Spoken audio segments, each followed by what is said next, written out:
Hello, hello. Nhà chơi. Ê, wow.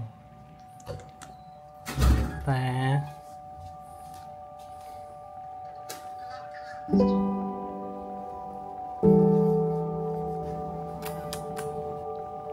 Vì hoàng hôn đẹp quá.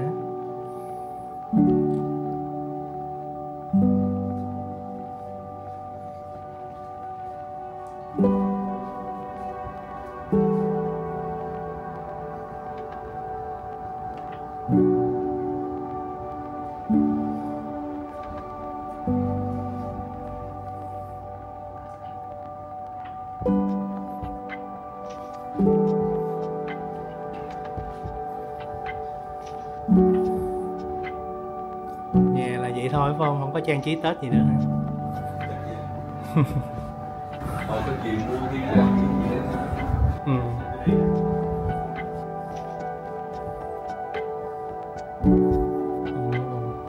Vậy đây có cửa phải không? Cho vô thử nha. Ok.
Ồ.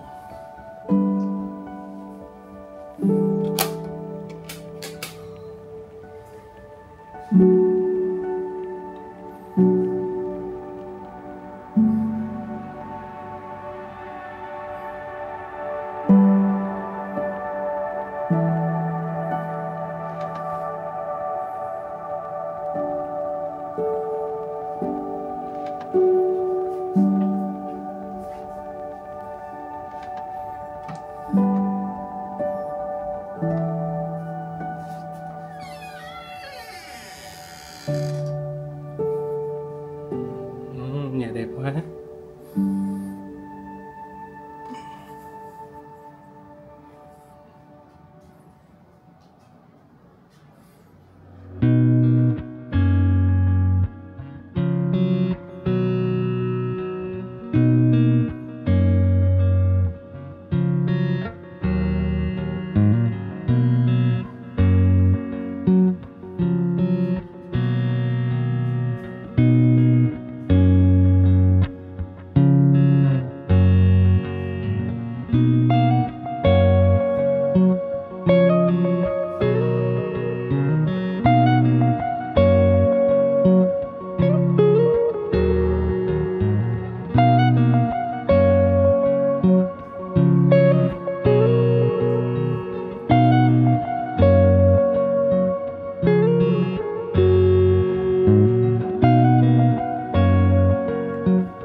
Cái tranh này là của Minh Giang với tên là Giấc mơ ngọn cháy.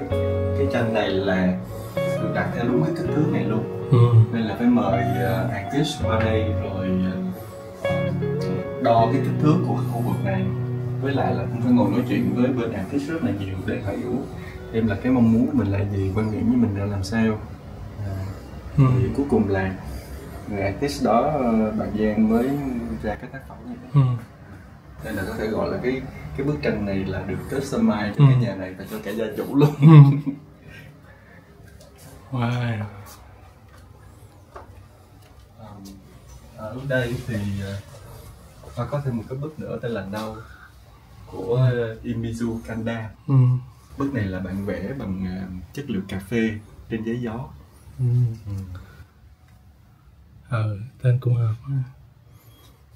Hay. Còn nhà thì góc phòng ngủ Hoa thì nhìn ra một đoạn của cái bờ sông như vậy. Thật ra trong cái kệ này nó có hai cái món rất là ý nghĩa với Khoa. Trước hết là cái tờ lịch này ha. Cái tờ lịch này là cái ngày sinh của Khoa mà mẹ Khoa còn giữ tới bây giờ. Nó bằng cái số tuổi của Khoa luôn. Mới hay. Còn cái con robot này là cái con robot ngày xưa của một người dì gửi từ bên Mỹ về. Thì thời ngày xưa lúc mình còn nhỏ mình hay thích chơi robot rồi mình hay viết thư biên qua cho bên cô chú bên nước ngoài á, xong rồi người ta gửi về. Cái con này Khoa nghĩ chắc nó cũng khoảng 30 năm rồi. Thế tôi cũng có một con nhưng mà khoảng 10 tuổi mới có. Thì đó thì có nghĩa là lúc mà Khoa khoảng 10 tuổi đó thì bây giờ là cũng phải 30 năm rồi đó. Cô Khoa còn một bức ở ngoài đây nữa này.